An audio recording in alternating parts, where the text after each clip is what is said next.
Jóvenes estudiantes, les saluda el profesor Luis Alfredo Castellanos, docente de Lenguaje y Literatura del Instituto Nacional de San Martín. En esta ocasión quiero compartirles a ustedes una serie de reflexiones sobre el periodo de la Edad Media para que ustedes tengan más elementos de análisis sobre este periodo histórico tan importante para la humanidad. La Edad Media es una etapa que inicia en el año 476, luego de la caída del Imperio Romano, y se extiende hasta el año 1453, cuando el Imperio Otomano se divide. Otros autores mencionan que la Edad Media finaliza, pero en el año de 1492, esto para hacerlo coincidir con el descubrimiento del continente americano. En términos estructurales, la Edad Media, señalan algunos historiadores, se divide en dos etapas: la Alta Edad Media, que abarca del siglo V hasta el X, y la Baja Edad Media, que va del siglo XI hasta el siglo XV. Otros autores mencionarán que hay una plena Edad Media, que por supuesto esto implicaría distribuir el espacio temporal. En resumen, podemos entonces señalar que la Edad Media abarca 10 siglos, iniciando entonces en el siglo V y concluyendo en este caso en el siglo XV. Por otra parte, vamos a encontrarnos que en Europa van a empezar a surgir una serie de grupos étnicos que van a configurar el territorio europeo, y ese es otro dato que también es importante resaltar. La Edad Media va a circunscribirse, o en este caso va a enfocarse básicamente en el continente europeo. Ese va a ser el área de acción hacia el cual vamos a estar dirigiendo nuestras reflexiones, única y exclusivamente hacia Europa.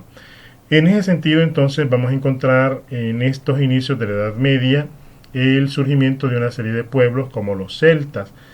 Ahora, ¿por qué es importante destacar esto? Porque estos pueblos posteriormente van a configurar a las naciones que hoy nosotros identificamos en Europa. Por ejemplo, los celtas son los antecedentes de los franceses. Los germanos, este es un término que para algunos puede ser muy familiar, y es que se relaciona directamente con los alemanes. Entonces, al igual que estos grupos, van a surgir otros que van a configurar el espacio europeo en términos de nacionalidades y de subdivisión de los territorios. Se considera que esta es una etapa de invasiones. Los pueblos van a invadirse unos a otros en búsqueda de territorios que sean buenos para la producción agrícola o para el pastoreo de ganado, y por supuesto para el sometimiento de otros territorios que formen parte de su control. También es importante destacar que esta es una etapa en donde la Iglesia Católica va a tener mucha presencia y mucha influencia. Recuerden ustedes que la conformación de la Iglesia Católica como institución va a lograrse precisamente en este largo periodo de tiempo. También es necesario destacar que van a haber algunas prácticas que van a ser muy características de esta época, como son los torneos, los combates entre caballeros, las cruzadas, que eran guerras santas que se hacían en nombre de la Iglesia Católica contra los infieles, es decir, aquellos que no creían en la fe, especialmente dirigidas a pueblos como los árabes. Recuerden ustedes que los árabes estaban en sintonía con el Islam o la religión musulmana, donde su profeta Mahoma representaba la defensa del dios Alá. Y finalmente vamos a destacar que esta época va a tener una arquitectura muy típica o muy simbólica de esta etapa, como va a ser la de los castillos o los palacios, que va a constituirse en el espacio de habitación de la monarquía y de los nobles. Nuevamente acá pues destacamos el dato que mencionábamos anteriormente, de cuándo hasta cuándo se logra desarrollar la Edad Media. Encontramos aquí otras propuestas sobre cómo se va a dividir y que curiosamente coincide con lo que vimos anteriormente, una alta y una baja Edad Media. Curiosamente la diferencia va a estar en tanto a las extensiones de tiempo en las cuales esto se va a desarrollar. Encontramos en esta etapa también a personajes como Mahoma, que lo mencionamos anteriormente, y por supuesto su defensa del Islam como la fe religiosa que va a caracterizar a estos pueblos. Y en términos políticos vamos a encontrarnos, por supuesto, sucesos como ya habíamos señalado, la caída de Roma en el 476, vamos a encontrar nuevos pueblos que van a estar en este periodo y la manifestación de nuevos imperios, tal es el caso del Imperio Carolingio o el Imperio Otomano, por supuesto, y el Imperio Bizantino, con una presencia artística vinculada al Islam. Esto también es importante destacarlo, que vamos a tener situaciones trágicas como es el caso de la peste negra, que señalan algunos historiadores, provocó la muerte de millones de personas debido a la contaminación por los microbios de las ratas. Esto por destacar algunas situaciones de esta diapositiva. Esta imagen es bastante interesante en varios sentidos. Primero, nos describe los grupos sociales que van a estar formando parte de la estructura social de la Edad Media, y por otra parte nos dice también cuál va a ser su estilo de vida. Empecemos por hablar por el caso de la monarquía y en el caso de los nobles. Vamos a ver los que están en la parte superior y encontramos títulos como caballeros, condes, marqueses, duques, y que su espacio de habitación por supuesto va a ser el castillo o el palacio. ¿En qué se ocupaban estas personas? Pues por supuesto ellos llevaban la actividad guerrera del reino, participaban en torneos que eran especies de competencias entre caballeros, participaban también de la caza de animales, fiestas y por supuesto la ceremonia del homenaje. Esta ceremonia del homenaje va a tener mucha relación con lo que va a ser el feudalismo. Más adelante vamos a referirnos un poco a ello. En la misma condición de superioridad se encontraba el clero o los grupos religiosos. Aquí vamos a encontrarlos a frailes, monjas y por supuesto monjes, los abades, que eran como los directores de los monasterios, y los obispos. Ellos, su espacio de habitación por supuesto va a ser el monasterio y también la iglesia. ¿En qué se ocupaban estas personas? Bueno, de la oración, del trabajo agrícola, ya que los monasterios producían su propio alimento. Se dedicaban a los estudios filosóficos y teológicos. Copiaban libros como una forma de construir sus propias bibliotecas, y las personas que se ocupaban de ello eran los copistas. Y por supuesto estaban sujetos a las reglas del monasterio y de la realeza que se habían establecido.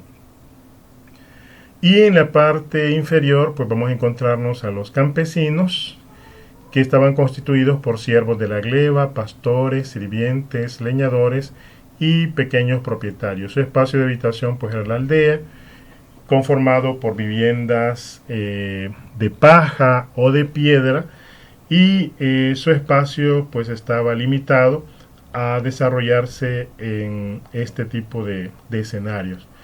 Y finalmente encontramos a los burgueses. Estas personas tampoco no tenían privilegios, pero realmente no la pasaban tan mal en términos económicos, ya que su espacio de acción era la ciudad. Y ahí vamos a encontrarnos a criados, artesanos, estudiantes, comerciantes y banqueros. Un dato que omití al hablar sobre los campesinos es en cuanto a sus aspectos de desarrollo social. Como pueden notar ustedes, ellos construían sus casas, fabricaban los muebles y áperos o instrumentos que necesitaban, sufrían frecuentes enfermedades, bueno, el caso de la peste negra, que ya lo mencionábamos anteriormente, labraban sus parcelas para la producción de alimento agrícola, labraban la tierra del amo también, y por supuesto pagaban diezmo a la iglesia. Volvemos entonces al caso de los burgueses. Estos eran artesanos especializados. ¿En qué oficios? Bueno, de los que nosotros podemos hoy identificar sin dificultad: zapateros, panaderos, herreros. Formaban gremios o sindicatos, participaban también de las actividades comerciales o comerciantes, participaban de las ferias y por supuesto de las actividades de las catedrales al estar vinculados básicamente a la vida de la ciudad. Esta imagen no es muy diferente a la anterior, nada más que acá se nos reafirma lo que hemos señalado. Por ejemplo, los monasterios dedicados a la oración, al trabajo, copiar libros, la vida de la ciudad, el comercio, el trabajo en las catedrales, los gremios, la vida de los campesinos en las aldeas y por supuesto la vida de los nobles en los castillos. Esto solamente es para reafirmar lo expuesto anteriormente.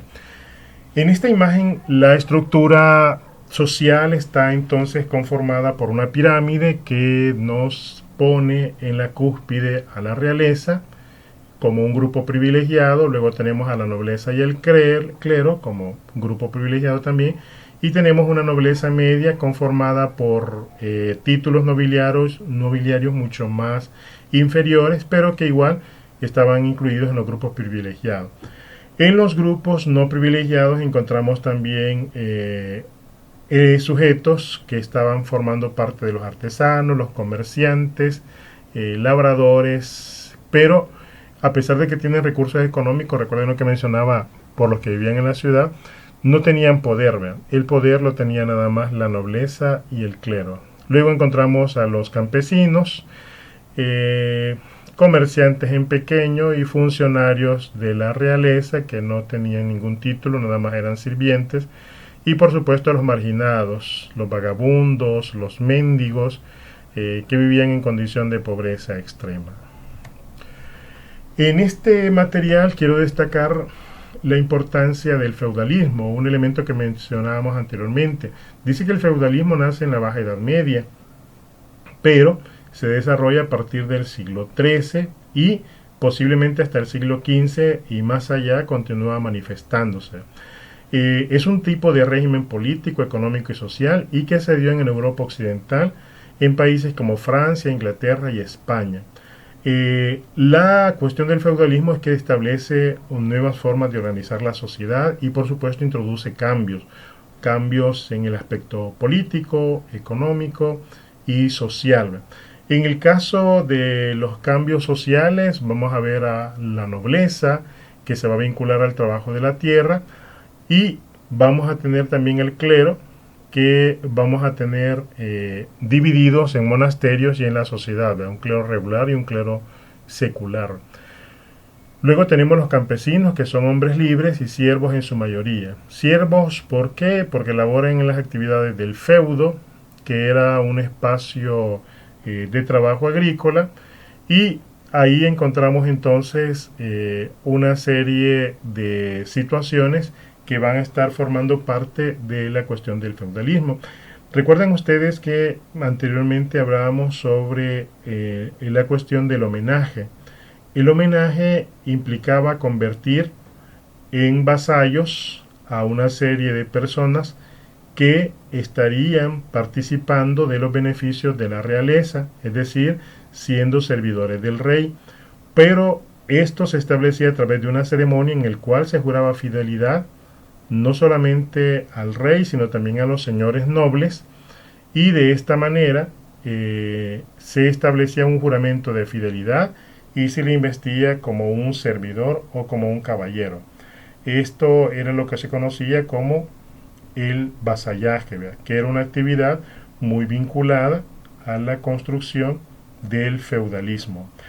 El feudalismo también como modelo económico implicaba la explotación agrícola, el trabajo de la tierra y también establecía mecanismos de lealtad. Las personas que trabajaban para el amo o para el señor feudal eran servidores que también podían ser protegidos de los ataques de otros nobles que quisieran ir contra ellos. Entonces, el hecho de estar sirviendo a un amo dentro de este mecanismo social también garantizaba protección y alimentación a las personas que estaban bajo su resguardo.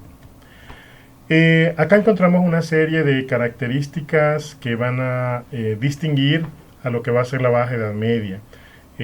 Vemos acá que ya es el final de la Edad Media, se introducen algunos cambios políticos como el aumento del poder real, la aparición de los parlamentos, vamos a tener también la expansión de la cristiandad a través de las cruzadas, esto lo comentamos anteriormente, que eran guerras santas que se hacían en nombre de la Iglesia Católica contra aquellos que eran infieles o que no creían en la fe religiosa del cristianismo.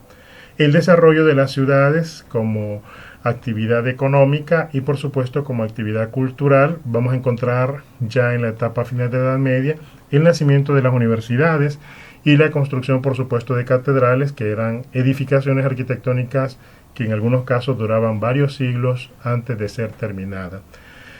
Y digámoslo así, el decaimiento de la Edad Media va a estar enfocado o va a ser producido por una serie de situaciones como las malas cosechas agrícolas, que recuerden ustedes que era esencial para la producción de alimentos, la peste negra, la enfermedad de las ratas, que también va a cobrarse la vida de millones de personas, y por supuesto vamos a tener un descenso demográfico y una crisis en los valores religiosos que va a introducir nuevos aspectos de fe. Por supuesto, acá nuevamente hacemos alusión nuevamente a la Baja Edad Media. Encontramos algunas situaciones como el hecho de que el poder de los reyes se va a fortalecer, pero también va a provocar el aparecimiento de otros mecanismos políticos que van a generar contrapesos en el desarrollo de la monarquía. El grupo de los burgueses, que ya lo habíamos mencionado anteriormente, que van a ser personas que van a estar en las ciudades y que se van a dedicar a la actividad comercial. La imagen que tenemos acá es una imagen que ilustra esa actividad comercial que podíamos nosotros encontrar en las aldeas, actividades propias de un estacionamiento urbano aldeano. Y acá pues podemos distinguir las diferentes actividades que se podían realizar. Los gremios, como les mencionaba, que eran especies de sindicatos, el surgimiento de las universidades y la actividad agrícola, que de alguna forma se va a empezar a transformar debido a la introducción de algunos elementos técnicos que permitan mejorar la actividad en este campo. La Edad Media, como les mencionaba al principio, no solamente tiene una parte histórica o religiosa, también tiene una parte cultural o en este caso literaria. La imagen que tenemos acá viene a señalarnos algunos aspectos que tienen que ver con el aparecimiento de algunos textos que van a ser muy emblemáticos de la Edad Media, del cual quizás vamos a prestar como más énfasis va a ser el caso del poema del Mío Cid, un texto que se menciona se produjo en el año de 1140.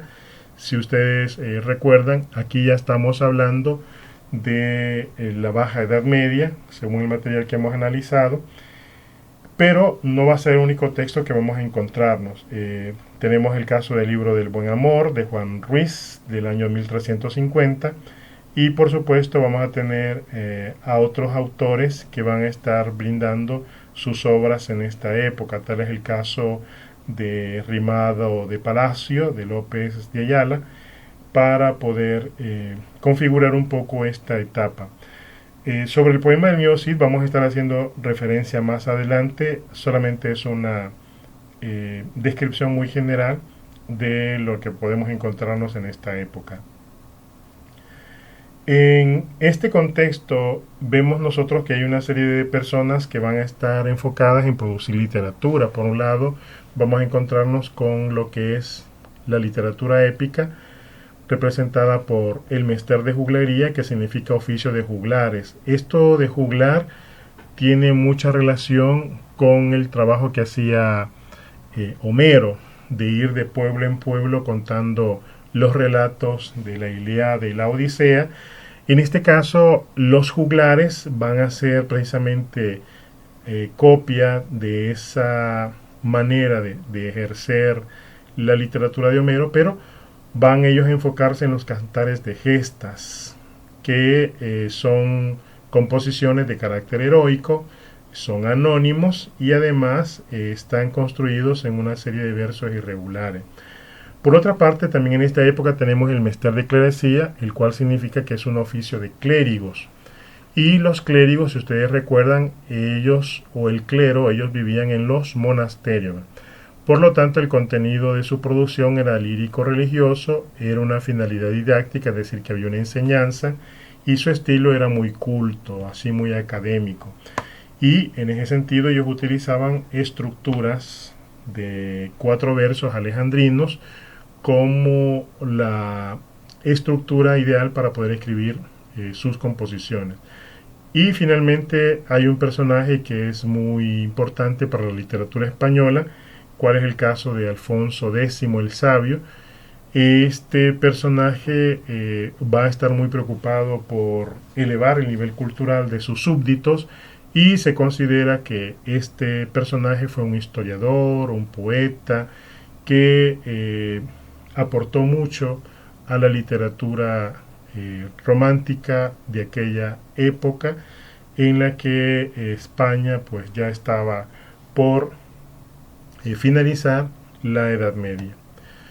Nuevamente encontramos acá pues referencias a elementos que hemos mencionado en la imagen anterior, la narrativa en verso, la lírica medieval, la prosa, que van a ser los géneros distintivos de esta época.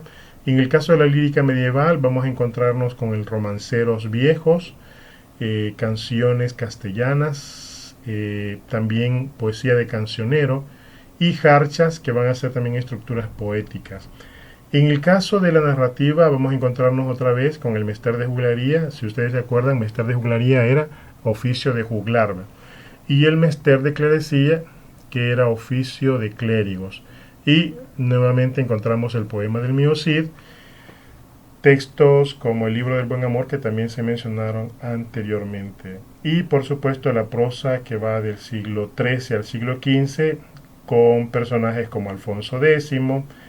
En el caso del teatro pues hay un texto que está enmarcado en el siglo XV pero en la parte final, como es el caso de la Celestina de Fernando de Rojas.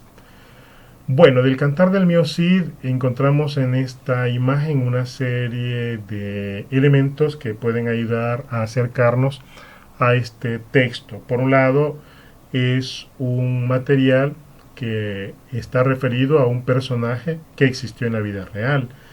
Rodrigo Díaz de Vivar, que es el nombre verdadero del personaje mío Cid, es el que protagoniza la historia en este texto. El término mío Cid es un término estrictamente árabe. Mío Cid lo que significa en árabe es mi señor. Y por ello las referencias a la cultura árabe o al Islam que van a estar haciéndose mención en este texto también explican de alguna manera el origen del nombre. El texto de El mío Cid se divide en 3 cantares. Uno es el cantar del destierro, el otro es el cantar de las bodas y el otro es el cantar de la afrenta de Corpes, el cual ustedes pueden leer con detenimiento al pausar esta presentación y ver cuáles son los aspectos que se mencionan en cada uno de esos cantares. Yo nada más les dejo la invitación para que nuevamente vuelvan a este material y repasen así muy detenidamente los elementos vinculados a esta presentación.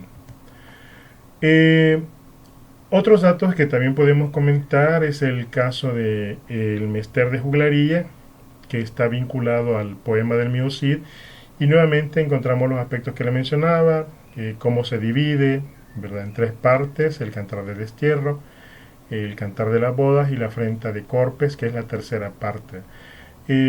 Quizás el dato que voy a destacar de esta imagen es qué es lo que debemos entender entonces por el mester de juglaría, que son un conjunto de poemas épicos comprendidos entre los siglos XII y XIII y llamados cantares de gesta. En ellos se divulga la figura de un héroe del territorio arrebatado por los musulmanes a los cristianos.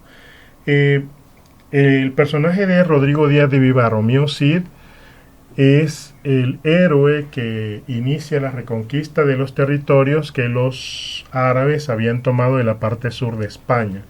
Por ello la referencia de ese héroe que arrebata los territorios a los musulmanes.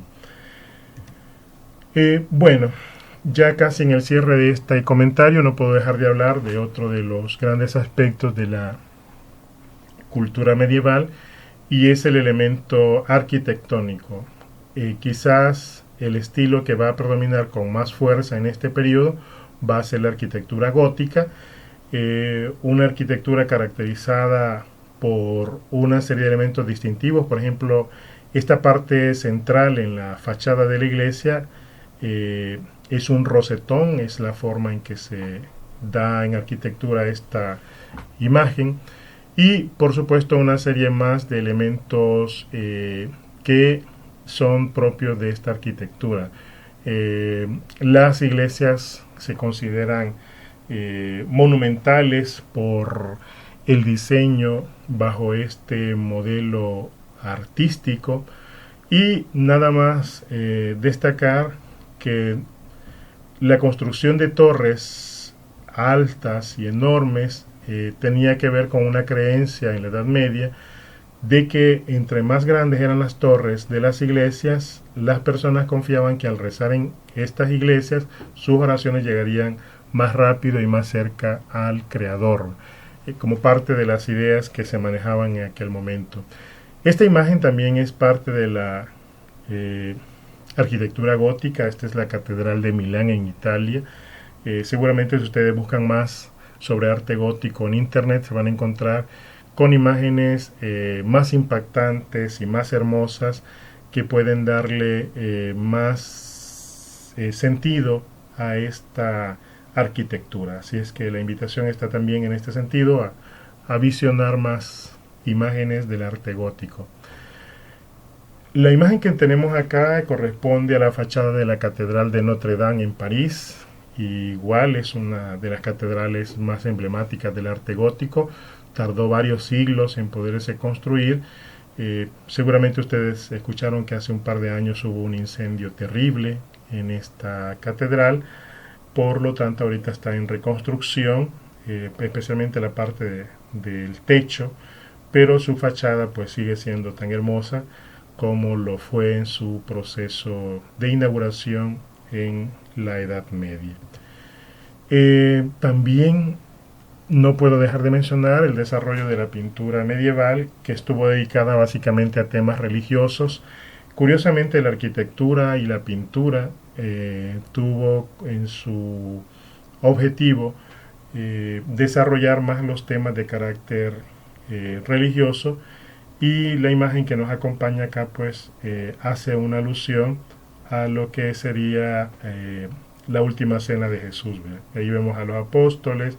Si ustedes notan, tenemos acá a Judas, tenemos aquí un pequeño demonio insinuándole algo a Judas Iscariote, y bueno, otro elemento que ustedes podrán distinguir con más facilidad sobre esta imagen.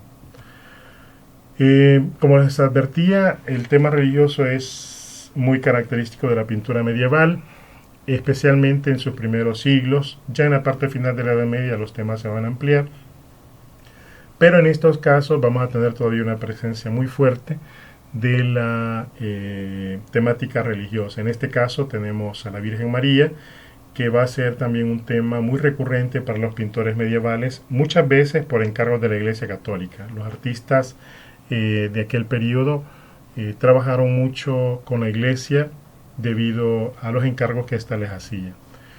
Y finalmente no me queda más que agradecerles su atención, chicos, y espero que este material les haya servido para poder disfrutar y entender un poco más sobre la Edad Media. La invitación es a seguir investigando, porque este es un tema que difícilmente podemos agotar a través de una presentación de con este tiempo. Nada más recordarles que sobre la tarea de lenguaje, por favor deben enviar su archivo con su nombre completo y su número de lista a la plataforma para que pueda ser fácilmente identificado y calificado. No tengo nada más que expresarles mis saludos y por supuesto invitarles a que respetemos las medidas de seguridad establecidas por el gobierno para que no podamos nosotros ser víctimas de las secuelas que la enfermedad del COVID-19 está provocando en nuestro país. Hasta que podamos saludarnos nuevamente, chicos y chicas, seguimos a distancia. Adiós.